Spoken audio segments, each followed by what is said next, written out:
The story begins 1,000 years ago, on the edge of a quiet kingdom where the stars always seemed brighter than anywhere else.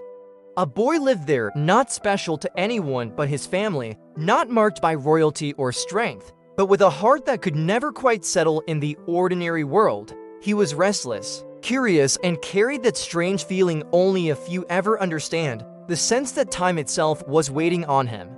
People in his village called him Dream Heavy.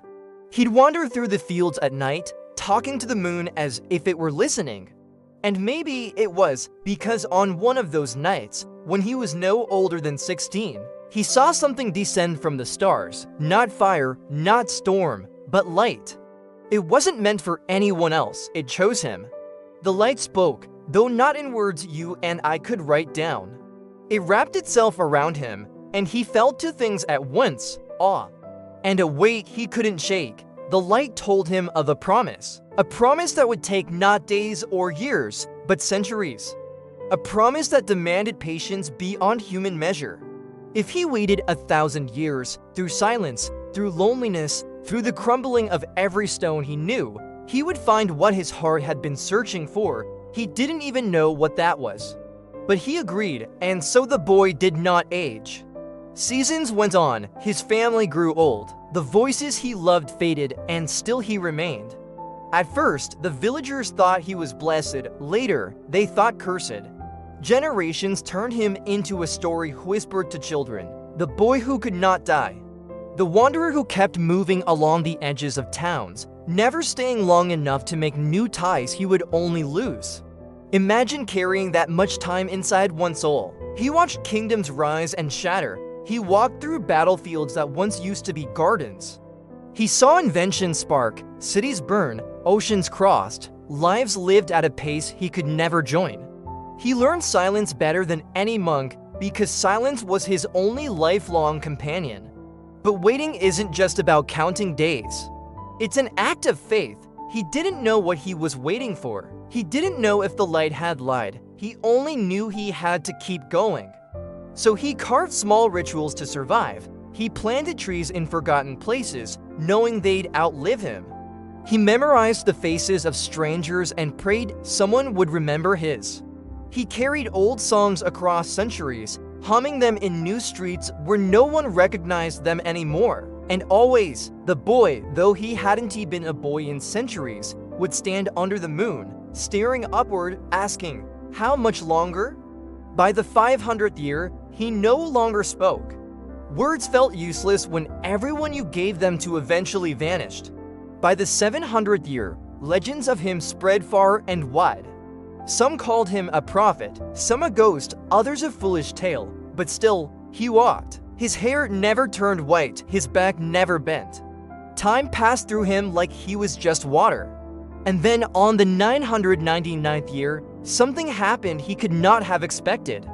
A girl, barely older than he had once been, crossed his path in an abandoned village where wildflowers grew through stone. She didn't know his story. She didn't ask why his face looked young but his eyes looked ancient. She only said, very simply, "I feel like I've been waiting to meet you." In that moment, the world stilled. He finally understood what the promise meant. It wasn't power or glory or some divine secret. It was this meeting. This bond, small and human, yet carrying the weight of galaxies. He had waited 1,000 years, not for an answer to who he was, but for someone else who had been searching too. When the 1,000th year arrived, the light returned, wrapping itself around the two of them. It whispered again, but now he understood the words. Time waits for love. He was no longer alone, and the strange punishment of endless years revealed itself not as a curse, but a path that led exactly here. The boy who waited 1,000 years was no longer waiting. But the truth of the story is this: waiting changes you.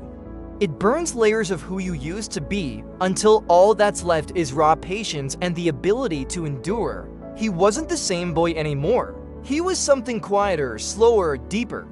And when he finally found what he had been waiting for, he didn't celebrate like a man who had won.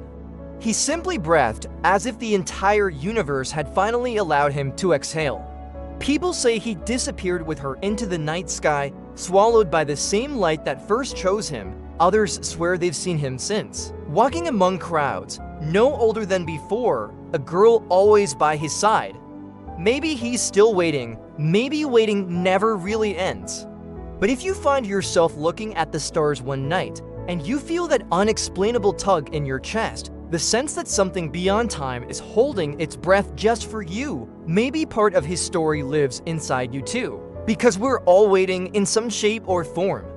Some of us wait for love, some for forgiveness, some for a place that feels like home. The boy's story is just an echo of our own. A reminder that sometimes the greatest treasure isn't in what comes quickly, but in what asks the most of us.